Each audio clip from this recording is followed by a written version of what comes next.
नमस्कार साथियों, मेरा नाम महेंद्र कुमार है और आज अपन माध्यमिक शिक्षा बोर्ड के ब्लूप्रिंट के अनुसार माध्यमिक के ब्लूप्रिंट के अनुसार माध्यमिक शिक्षा बोर्ड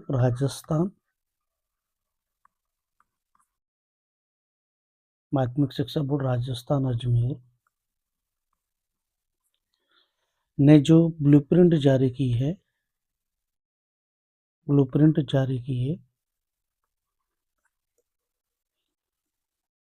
उसके अनुसार ही हम सारे यहाँ पर प्रश्नों का वर्गीकरण देखेंगे कि किस प्रकार से यहाँ पर प्रश्नों का वर्गीकरण किया है। तो आप सभी को ध्यान ही है, जो हमारा उप सहसंयोजन रसायन चैप्टर है, यहाँ से हम शुरुआत करते हैं। उप सहसंयोजन रसायन पाठ का नाम है। ये हमारे टोटली 5 मार्क्स का चैप्टर है और बिल्कुल इजी है। आप आसानी से अच्छी तरह से नंबर प्राप्त कर सकते हैं, इसमें शानदार ला सकते हैं। लेकिन यहाँ पर हमें स्ट्रेटेजी फॉलो करनी होगी माध्यमिक शिक्षा बोर्ड की, कि कैसे प्रश्न आने वाले हैं, हमारे दिमाग में होना चाहिए। तो सबसे पहले यहाँ से वस्तुनिष्ठ प्रश्न होंगे। मल्टीपल चॉइस क्वेश्चंस की संख्या यहाँ पर 2 है। यहाँ पर ये 2 क्वेश्चंस होंगे, 2 क्वेश्चंस हैं और ये 1/2 मार्क्स का है प्रत्येक प्रश्न। इसी प्रकार हमारा यहाँ पर अति लघुत्तरात्मक प्रश्न होगा।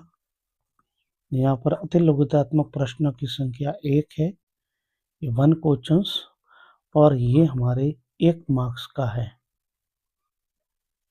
इसी प्रकार यहाँ से हमारे दीर्घ उत्तरात्मक प्रश्न है, दीर्घ उत्तरात्मक प्रश्न जिसकी संख्या यहाँ पर 1 है, 1 क्वेश्चंस, और ये हमारे 3 मार्क्स का है। तो आप जान सकते हैं यहाँ पर टोटली क्वेश्चंस जो आने वाले हैं, यहाँ से 4 क्वेश्चंस आने वाले हैं और 4 क्वेश्चंस के आप मार्क्स देख सकते हैं। 2 क्वेश्चंस आधे-आधे नंबर का, तो 1 और ये 1, 2, 2 और 3, 5। तो इस प्रकार से टोटल 5 मार्क्स हो जाते हैं। इस प्रकार से ये हमारे माध्यमिक शिक्षा बोर्ड का बहुत ही अच्छा सा ब्लूप्रिंट जारी है और ये सारा ब्लूप्रिंट लेटेस्ट ब्लूप्रिंट 2025-26 सेशन सही मैंने यहाँ पर आपको डिस्ट्रीब्यूशन बताया है। हाँ, इसके बाद में हम पढ़ने वाले हैं सारे इम्पोर्टेंट टाइप्स के क्वेश्चंस। देखो, वैसे आपने बहुत अच्छी सी तैयारी की है, तो हम यहाँ पर छोटे-छोटे पहले मल्टीपल चॉइस, जो हमारे मल्टीपल चॉइस क्वेश्चंस होंगे, मल्टीपल चॉइस क्वेश्चंस जो हम कहते हैं ऑब्जेक्टिव टाइप के, वहाँ ये यहाँ पर किस तरीके के रह सकते हैं मल्टीपल चॉइस क्वेश्चंस में। तो यहाँ से हम सबसे पहले एक छोटी सी बात कर सकते हैं कि हम यहाँ पर सबसे पहले जैसे कि क्वेश्चंस लेते हैं ऑब्जेक्टिव टाइप्स का, कि वो वर्नर सिद्धांत से हमारा जो पहला टॉपिक दे रखा है वो है यहाँ पर बुक में वर्नर सिद्धांत। तो वर्नर सिद्धांत में हमारे पास में 2 टाइप्स की संयोजकता वर्नर ने बताई थी। एक तो बताई है प्राथमिक संयोजकता, और दूसरी होती है वर्नर के अनुसार द्वितीयक संयोजकता सेकेंडरी वैलेंसी, द्वितीयक संयोजकता। तो आपको ये ध्यान रखना होगा कि हमारी जो प्राथमिक संयोजकता है वो किसके बारे में बताती है। तो आपको ये एग्जामिनर पूछ भी सकता है कि वर्नर सिद्धांत की प्राथमिक संयोजकता किसके बारे में बताती है, तो वो आपको ध्यान रखना है, ये सदैव ऑक्सीकरण अंक के बारे में बताती है, नंबर ऑफ ऑक्सीडेशन नंबर। तो ये ऑक्सीकरण अंक के बारे में बताती है। और जबकि हमारी जो द्वितीयक संयोजकता है, ये द्वितीयक संयोजकता हमारे को समन्वय संख्या या असहसंयोजन संख्या इसका दूसरा नाम है इसका असहसंयोजन संख्या, इसके बारे में ये बताती है। तो आप देख सकते हैं वर्नर सिद्धांत के अनुसार हमारे पास में 2 प्रकार की संयोजकता होती है, एक तो प्राथमिक संयोजकता और दूसरी है द्वितीयक संयोजकता। प्राथमिक संयोजकता हमारे ऑक्सीकरण अंक के बारे में बताती है और जबकि द्वितीयक संयोजकता हमारे समन्वय संख्या के बारे में बताती है। ऑक्सीकरण संख्या जो हमारी परिवर्तनशील होती है, ये चेंजेबल होती है, परिवर्तनशील होती है। ये हमारी परिवर्तनशील होती है। इस कारण से परिवर्तनशील होने के कारण ये ज्यामिति का निर्धारण नहीं करती है। इसके द्वारा हम ज्यामिति को नहीं दर्शा सकते हैं, नहीं दर्शा सकते हैं। तो इसके विपरीत साइड में हम देखें जैसे कि उपसंयोजन संख्या, उपसंयोजन संख्या का मान हमेशा निश्चित होता है, ये परिवर्तनशील नहीं होता है, निश्चित होता है। इस कारण से ये हमारी ज्यामिति को दर्शाती है, ज्यामिति को दर्शाती है। कैसे ज्यामिति का मतलब कैसे होगी उसकी संरचना, कि चतुष्फल की होगी या इसकी ये संकुल की ज्यामिति अष्टफल की होगी, तो इसके बारे में ये बताता है। तो इसके बाद में हम बहुत आगे से जाएंगे और आपको बता सकते हैं कि ये था हमारा वर्नर सिद्धांत। तो यहाँ से हमारे पास में 2 टाइप्स के क्वेश्चंस बन सकते हैं वर्नर सिद्धांत से। वर्नर सिद्धांत से क्वेश्चंस बन सकता है कि प्राथमिक संयोजकता किसके बारे में बताता है, तो आपको हमेशा ध्यान रखना है कि प्राथमिक संयोजकता हमारे ऑक्सीकरण संख्या के बारे में बताता है। फिर आपसे यहाँ से क्वेश्चंस बन सकता है कि द्वितीयक संयोजकता किसके बारे में बताती है, तो द्वितीयक संयोजकता हमारे समन्वय संख्या के बारे में बताती है। तो ये हमें पूरा से पूरा ध्यान रखना है। बहुत बाकी यहाँ से ऐसे क्वेश्चंस बन सकते हैं। एक बार जैसे कि मैं आपको और एक क्वेश्चंस यहाँ से वर्नर सिद्धांत से लेके बताता हूँ, जो कैसे आ सकता है, किस प्रकार बन सकता है। जैसे कि हम एक क्वेश्चंस लेते हैं वर्नर सिद्धांत के अकॉर्डिंग, हम एक प्रश्न लेते हैं। यहाँ पर एक क्वेश्चंस में लिख रहा हूँ, जैसे कि हमारे पास संकुल आपसे प्रश्न पूछा जाए, 1 नंबर में भी पूछा जा सकता है। संकुल K4FeCN6, संकुल K4FeCN6 की वर्नर के अनुसार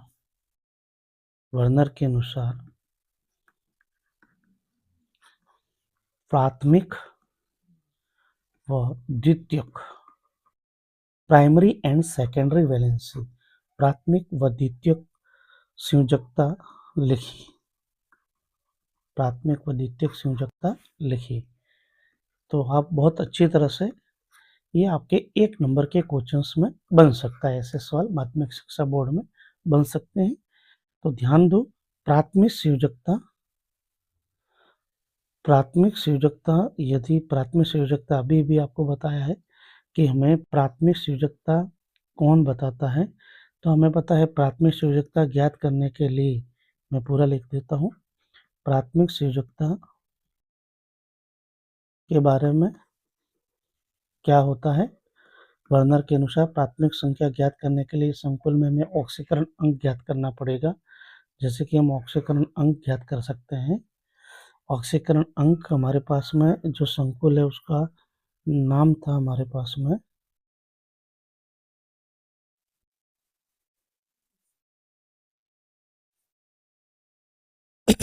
तो हमारे पास प्राथमिक संयोजकता ज्ञात करनी है, तो संकुल का नाम है, वो है हमारे पास में K4FeCN6। ये K4FeCN6।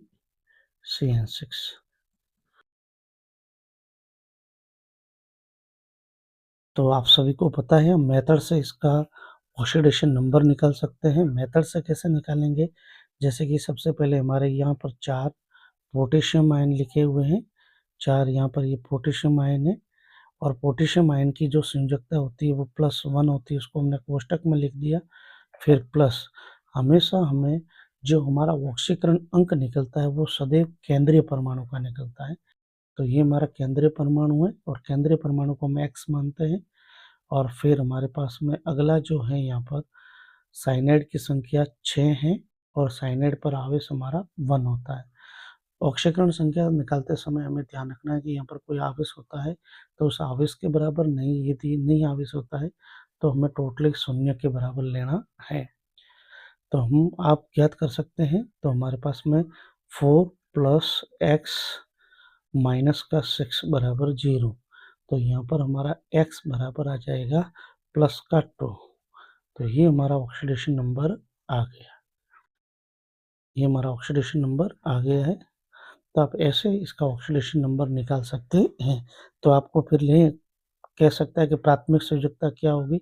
तो आपको बतानी है कि इसकी प्राथमिक संयोजकता 2 होगी।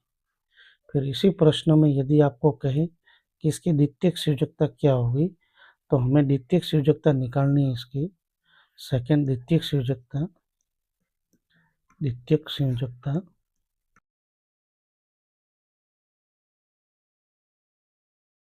तो आपको बताया द्वितीय संयोजकता होती है समन्वय संख्या।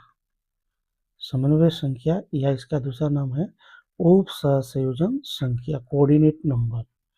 ये कैसे, देखो इसमें कितनी होगी, कैसे निकालते वो सारे आपको आगे मैं बताऊंगा। एक इस पूरे दोनों टॉपिक को अलग से अच्छी तरह से बता दूंगा। लेकिन फिलहाल हम यहाँ पर इसको देखते हैं कि कैसे इसकी द्वितीय संयोजकता निकालते हैं। जैसे कि हमारे पास ये संकुलता K4FeCN6, इसकी द्वितीयक संयोजकता निकालते हैं। तो द्वितीयक संयोजकता निकालने के लिए हमारे पास में जो केंद्रीय धातु आयन है, ये केंद्रीय धातु आयन बोलते हैं और इसको बोलते हैं लिगेंड। केंद्रीय धातु आयन लिगेंड से कितने उप सहसंयोजक बनाकर परिबद्ध रहा है, तो वही हमारी उप सहसंयोजन संख्या कहलाती है। तो मैं बता दूं आपको, यहाँ पर हमारा जो ये केंद्रीय धातु है, साइनाइड से 6 उप सहसंयोजक बंध बनाकर परिबद्ध रहा है। इस कारण से इसके समन्वय संख्या 6 होती है। लेकिन अधिकतर स्टूडेंट को इसके बारे में इतना कैसे पता नहीं चलता है। तो मैं आपको एक फॉर्मूला प्रयोग करना है कि यदि हमें समन्वय संख्या निकालनी, इस फॉर्मूले से आपकी कभी गलती नहीं होगी। आगे मैं पूरा डिटेल में बताऊंगा कि पहले तो हमारे लिगेंड की संख्या कितनी, कि लिगेंड की संख्या, नंबर ऑफ लिगेंड की संख्या इंटू लिगेंड की दंतुकता, डेंटेंसी ऑफ लिगेंड की दंतुकता। यदि ये फॉर्मूले से आप कोऑर्डिनेट समन्वय संख्या निकालोगे, आपके कभी भी गलत आंसर नहीं आएगा।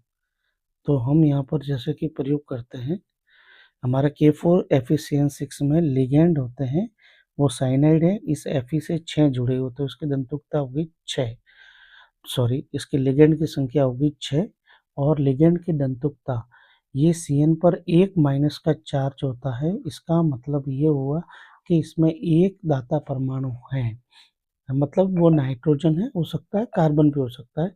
तो यहाँ पर हम साइनाइड में एक दंतुक मानते हैं CN-1। तो यहाँ पर इसकी दंतुकता 1 है, इसलिए हमारे यहाँ पर समन्वय संख्या 6 प्राप्त हुई। एकदम इजी क्वेश्चन। तो कह सकते हैं इसकी हमारी द्वितीयक संयोजकता कितनी आएगी। द्वितीयक संयोजकता हमारे पास में प्राप्त हुई है 6 और प्राथमिक संयोजकता हमारे पास में कितनी प्राप्त हुई थी, एक बार हम देख लेते हैं। देखो प्राथमिक संयोजकता आपने निकाला था, प्राथमिक संयोजकता आपने निकाली है 2। तो इस प्रकार से वर्नर सिद्धांत के अनुसार बहुत अच्छा सा हमारा क्वेश्चंस बन सकता है अति लघुत्रात्मक प्रश्न के रूप में और मल्टीपल चॉइस वस्तुनिष्ठ प्रश्न के रूप में। प्राथमिक संयोजकता और द्वितीयक संयोजकता के बारे में बहुत अच्छी तरह से हमें ये कॉन्सेप्ट क्लियर करना है। तो हम आगे हम दूसरे क्वेश्चंस के बारे में चर्चा करते हैं जो हमारे वर्नर सिद्धांत से ही है। देखो दूसरा क्वेश्चन यहाँ से वर्नर से हमारा यहाँ से ऐसे बन सकता है, जिसमें हमें कोई दे रखा होगा, उसमें हमें मोलों की संख्या ज्ञात करनी हो। मोलों की संख्या कैसे ज्ञात करते हैं, इस टाइप का क्वेश्चन हमारे माध्यमिक शिक्षा बोर्ड 2024 में माध्यमिक शिक्षा बोर्ड 2024 में आ चुका है।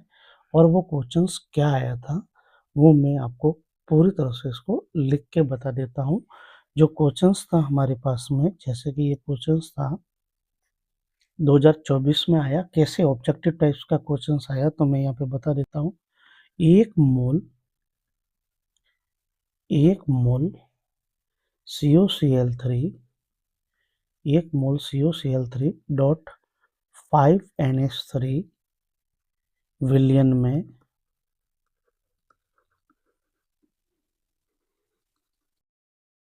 आधिक्य विलयन में आधिक्य में AgNO3 मिलाने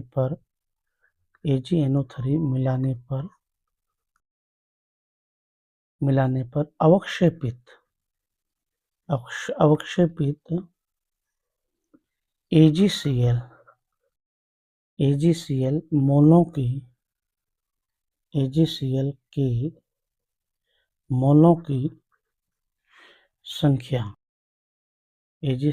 मोलों की संख्या क्या होगी?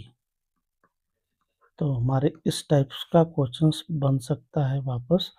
क्या होगी, जैसे कि हमारे पास में ऑप्शन 1 है 1, हमारे पास में ऑप्शन बी है 2, हमारे पास में ऑप्शन सी है 3 और हमारे पास में ऑप्शन डी है 5। बहुत सिंपल सा इसको सॉल्यूशन है, एकदम सिंपल, जो मैं आपको बता देता हूँ। आपको दिखने में ऐसे कैसे सवाल आ गया, बहुत हार्ड है, लेकिन ये बहुत ही सिंपल सा है। आप एक पलक भर में इसको सॉल्व कर सकते हैं आराम से, चुटकियों में। तो ये प्रश्न बिल्कुल इजी गोइंग होने वाला है, आपको कुछ नहीं करना है।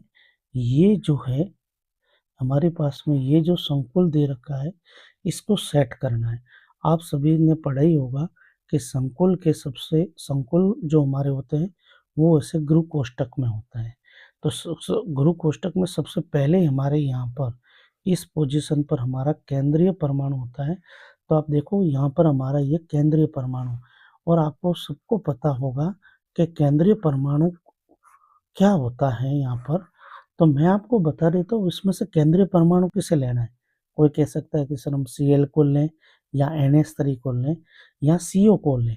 तो मैं स्पष्ट कर देता हूँ, केंद्रीय परमाणु या तो D ब्लॉक का एलिमेंट्स होगा या F ब्लॉक का एलिमेंट्स होगा, इन दोनों में से ही होगा, अन्यथा कोई दूसरा नहीं हो सकता। लेकिन सर ज़्यादा क्या होते हैं, तो मैं बता दूं 95% जो हमारे पास संकुल है उसमें डी ब्लॉक के होते हैं।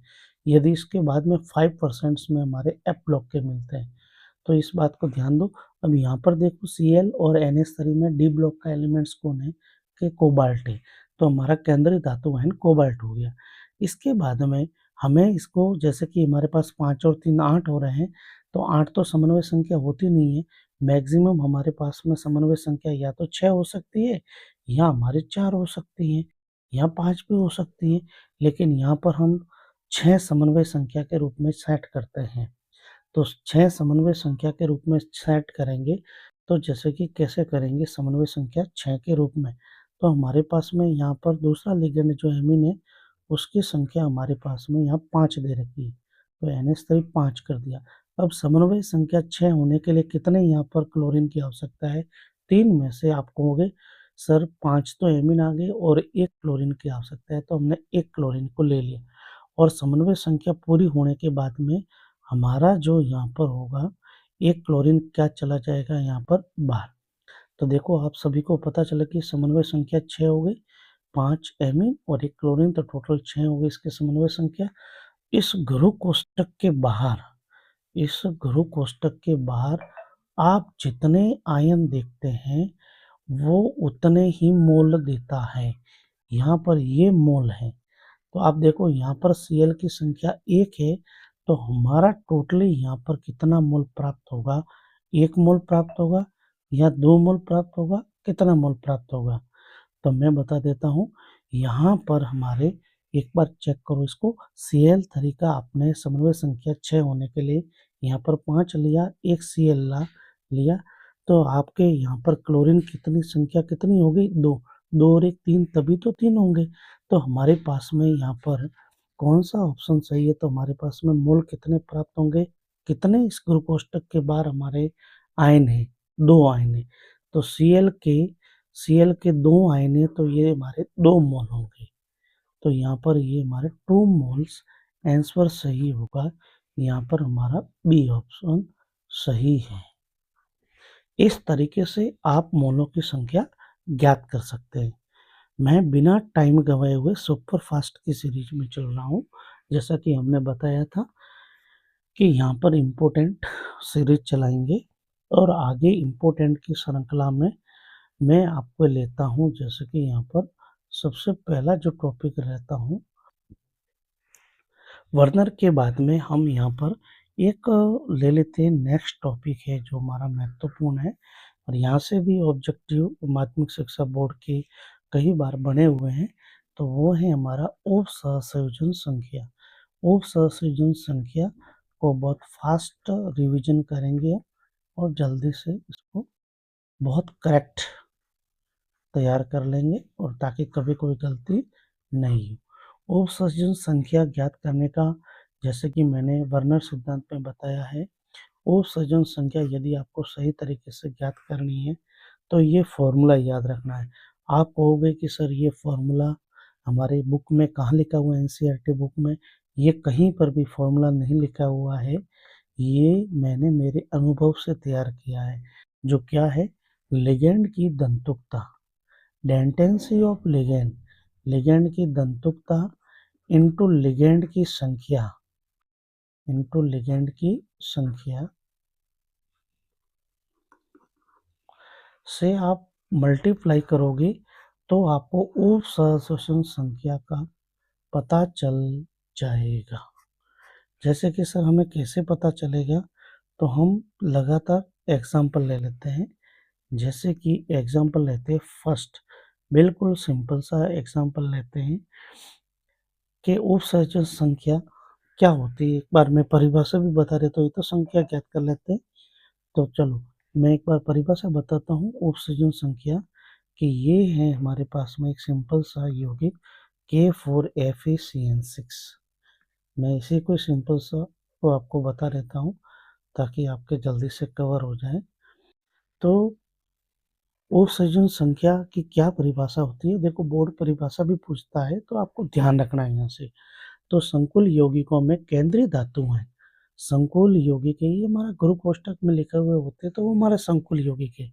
संकुल यौगिकों में ये जो हमारा केंद्रीय धातु आयन है, वो केंद्रीय धातु आयनों से लिगैंड द्वारा, केंद्रीय धातु आयन लिगैंड द्वारा बनाए गए उप सहसंयोजन बंध की कुल संख्या जो होती है वो हमारे समन्वय संख्या या उप संयोजन संख्या कहते हैं। जैसे कि हमारा यहाँ पर Fe है, ये जो आयरन है केंद्रीय परमाणु है, ये साइनाइड की टोटल 6 संख्या है।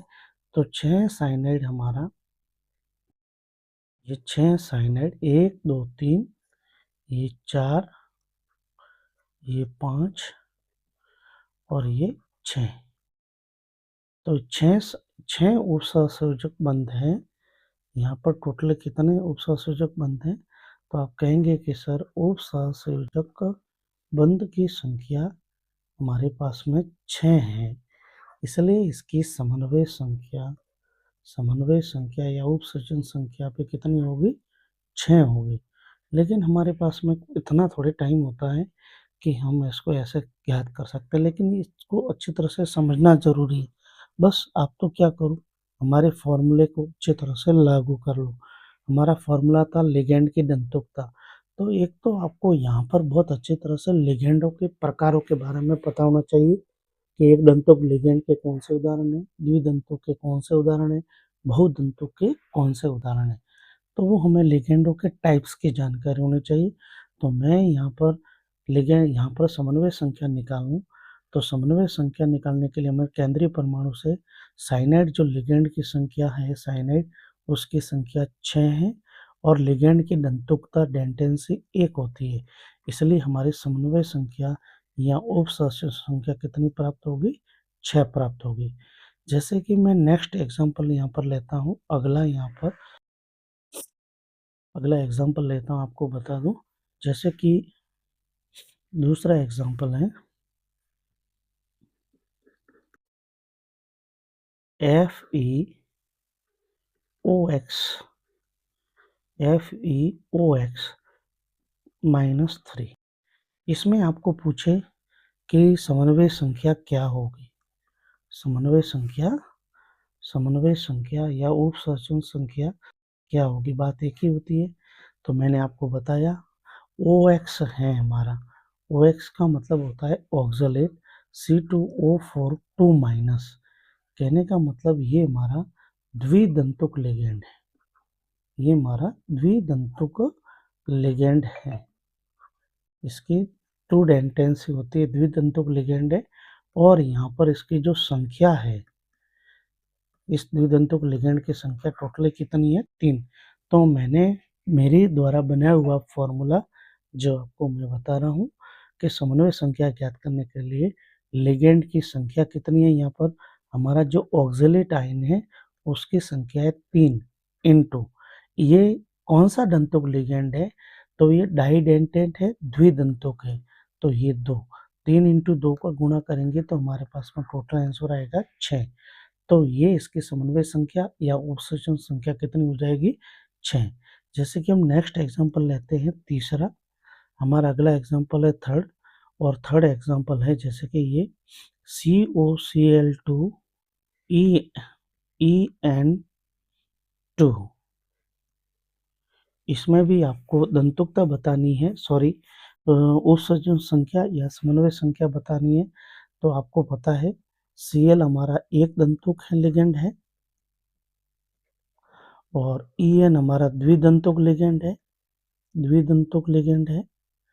तो हम यहाँ पर आसानी से इसकी समन्वय संख्या या उपसंयोजन संख्या ज्ञात कर सकते हैं। तो मैं बताऊं यहाँ पर हमारे लिगेंडों की संख्या कितनी है, यहाँ पर हमारे यदि देखो यहाँ ऊपर वाले सारे एग्जाम्पलों में एक एक लिगेंड थी सभी, लेकिन यहाँ पर 2 लिगेंड आया। एक तो क्लोरो आया हमारे पास में, एक एथिलीन 1,2 डाईहेमिन जिसका नाम है वो आया EN। तो पहले हम कैसे करेंगे, वही हमारा फॉर्मूला है, फॉर्मूले से बिल्कुल नहीं हटेंगे कि ये हमारे क्लोरो में लिगेंड की संख्या कितनी है, Cl की संख्या कितनी है, 2, और लिगेंड पर माइनस का 1 चार्ज होता है इसलिए एक दंतुक है, तो ये हो गया 1। फिर हमारे पास में और दूसरा लिगेंड है तो हम कर देंगे प्लस इसको, तो ये हमारे En की संख्या टोटल कितनी है, 2, और En की दंतुकता कितनी होती है हमारे 2। तो ये टोटल हमारा हो गया, देखो आप कैलकुलेट करोगे तो 2 इधर से 2 और ये हो गया हमारा 4, तो टोटल हो गया 6। इसकी भी हमारे पास में समन्वय संख्या कितनी आती है, 6 आती है। तो इस प्रकार से आप जो होमोलेप्टिक संकुल है और हेटेरोलेप्टिक है, अलग अलग प्रकार के लिगेंड हो और एक ही प्रकार के लिगेंड की संख्या केंद्रीय धातु आयन से जुड़ी हो, तो आप समन्वय संख्या या उपसंयोजन संख्या ज्ञात कर सकते हैं। और यदि आपको कोई और ऐसे किसी की नहीं निकल रही है उपसंयोजन संख्या, समन्वय संख्या, तो आप मेरे को मेरे यूट्यूब चैनल के कमेंट बॉक्स में ज़रूर बताइएगा, मैं ज़रूर आपको जवाब दूंगा।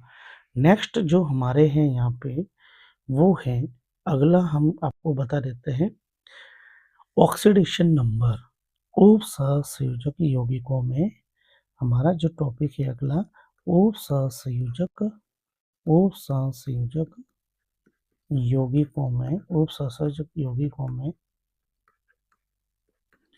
ऑक्सीकरण अंक ज्ञात करना। हम ऑक्सीकरण अंक कैसे ज्ञात करते हैं, तो बिल्कुल सिंपल सा है, मैं आपको इतना शानदार ब्रह्मास्त्र बताऊंगा। हाँ बिल्कुल मैंने सही कहा है, ब्रह्मास्त्र। आपको पता होगा या नहीं पता ये नहीं मुझे पता है, ब्रह्मास्त्र बताऊंगा ऑक्सीडेशन नंबर ज्ञात करने का। क्या ब्रह्मास्त्र होता है ऑक्सीडेशन नंबर ज्ञात करने का, बस मैं तो कहता हूँ आवेशों का बैलेंस करो, आवेशों का क्या करो, बैलेंसिंग करो। तो ब्रह्मास्त्र है हमारा आवेशों का संतुलन। बस आवेश को संतुलित कर दो तो वो आपका प्राप्त हो जाएगा ऑक्सीकरण अंक। बस मैं तो ऑक्सीकरण अंक को ऐसे संतुलित करता हूँ और बताता हूँ, आवेश का जैसे आप बैलेंसिंगकरण कर दोगे तो वो आपके ऑक्सीकरण अंक प्राप्त हो जाएगा। और दूसरा जो आप सबको पता है वो हमारा सेकंड मेथड है से ज्ञात करना। तो मैं सबसे पहले आपको शॉर्टकट बता देता हूँ, फिर उसी का ही आपको विधि से बता देता हूँ दोनों का। जैसे कि हम यहाँ पर बता रहा हूँ मैं शॉर्टकट से। जैसे कि हमारे पास में संकुल है, ये संकुल है एग्जाम्पल की दृष्टि से K4 FeCN6 का इस केंद्रीय परमाणु का ऑक्सीकरण अंक निकालना। तो हम यहाँ पर विधि से करते हैं, ये हमारी विधि से, और यहाँ हम करेंगे शॉर्टकट विधि का प्रयोग। ये है हमारे शॉर्ट ट्रिक्स का प्रयोग करेंगे, जिसको हम कहते हैं ब्रह्मास्त्र। तो विधि से ज्ञात करेंगे, तो हम विधि से ज्ञात करने के लिए पहले हमारे ये पर पोटेशियम की संख्या कितनी है, 4 है। इस पोटेशियम पर आवेश कितना होता है, +1 होता है। प्लस जिसका हमें ऑक्सीडेशन नंबर ज्ञात करना होता है, उसको हम X लिखते हैं। फिर हमारे प्लस इसकी संख्या कितनी है, साइनो लिगेंड की 6 है। इसका हमारे पास में चार्ज क्या होता है, -1 होता है। और यहाँ पर ऊपर यहाँ पर कोई आवेश नहीं है, -1 प्लस कुछ भी नहीं है, तो हम इसको बराबर 0 पे करें। इसी प्रकार आप इसको सॉल्व करोगे तो आपके पास में क्या आएगा आंसर, देखो 4 प्लस एक्स, ये 6 माइनस का 1, तो ये हो गया माइनस का 6 इक्वल टू 0। तो x बराबर आ जाएगा प्लस का 2। हमेशा ध्यान रहे ऑक्सीडेशन नंबर ज्ञात करते समय आपको पॉजिटिव नेगेटिव जरूर लिखना है। तो यहाँ पर आपका आंसर आएगा क्या, प्लस का 1, सॉरी प्लस का 2 आएगा। लेकिन हम देखो इतना टाइम लगा, लेकिन हम शॉर्टकट का प्रयोग करेंगे एकदम शॉर्टकट ब्रह्मास्त्र से, तो आपको एक बिल्कुल ही टाइम नहीं लगेगा, आप शॉर्टकट ज्ञात कर सकते हैं। जैसे कि ये देखो मैं यही लिख रहा हूँ K4FeCN6, इसका हमें क्या निकालना है, केंद्रीय परमाणु जो हमारा आयरन है इसका निकालना है हमें ऑक्सीकरण अंक। तो मैं तो यही कहता हूँ आवेशों का संतुलन। तो देखो मैं बताता हूँ, एक पोटेशियम पर प्लस का 1, तो यहाँ पर ये 4 पोटेशियम है, तो यहाँ पर आ गया ये प्लस का 4, ये तो हो गया प्लस का 4। और ये देखो एक साइनाइड पर माइनस का 1, तो 6 साइनाइड पर माइनस का 6। अब यहाँ पर हमारा कोई नहीं है, तो हमें किसके बराबर दोनों को करना है, 0 के बराबर करना है। +4 में कितना जोड़ूं, -6 में कितने के बराबर करूं, इन दोनों को कब कितने के लिए बराबर करूं कि हमारा आंसर 0 आ जाए। तो +4 के साथ में यहाँ पर मैं प्लस का 2 जोड़ूंगा। इसका मतलब +4 और +2, ये दोनों मिलकर हो जाएंगे प्लस के 6। प्लस के 6 और माइनस के 6, हमारा आंसर क्या आ जाएगा, 0 आ जाएगा।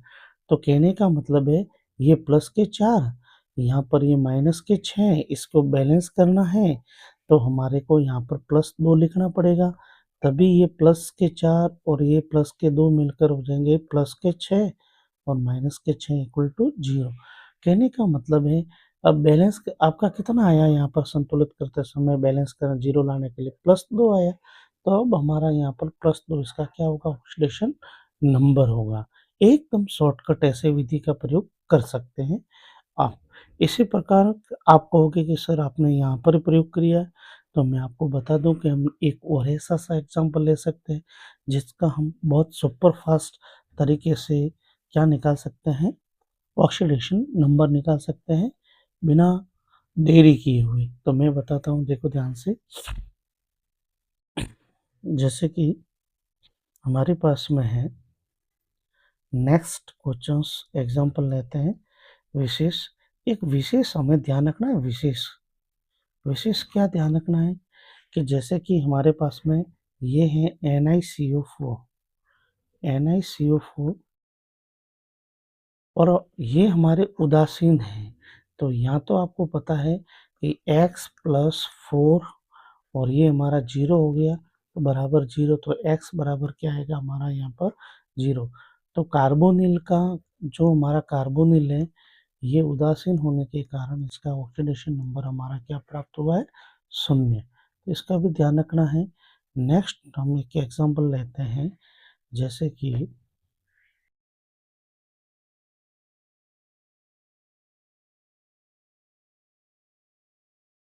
K3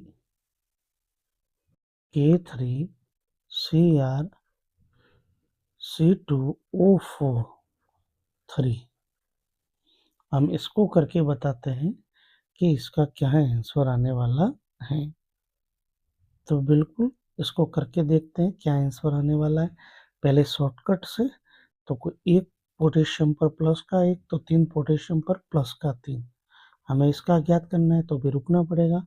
C2O4 कहते हैं इसको ऑक्जेलेट, C2O4 पर -2 का चार्ज होता है तो -2 इंटू 3, ये हो गया माइनस का 6। यहाँ पर कोई चार्ज नहीं है, प्लस माइनस कुछ नहीं, इसका मतलब 0 के बराबर करना है। +3 में कितना जोड़ें कि ये -6 के साथ मतलब योग करके 0 आ जाए।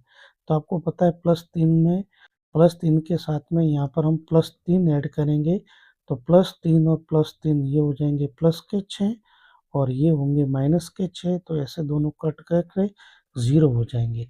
तो यही हमारा यहाँ पर क्या आ गया ऑक्सीडेशन नंबर। तो हमारा ऑक्सीडेशन नंबर क्या होगा प्लस का 3। बहुत शॉर्टकट विधि है। धन्यवाद। आपको ये आज का वीडियो बहुत अच्छा सा लगा हो तो मेरे वीडियो को लाइक कीजिए, शेयर कीजिए, कमेंट कीजिए और फिर मिलते हैं अगले वीडियो के अंदर इसके सेकंड भाग में, जहाँ पर आपको मैं वीबीटी जो इम्पोर्टेंट क्वेश्चंस रहते हैं बोर्ड के वहाँ से अच्छे से वीबीटी भी शॉर्ट ट्रिक की सहायता से मैं आपको बताऊंगा। इसके बाद में यहाँ पर संकुलों का रंग दूसरे और अच्छे से प्रश्नों की चर्चा करेंगे जो हमारे माध्यमिक शिक्षा बोर्ड के अनुसार बहुत ही इम्पोर्टेंट हो। धन्यवाद।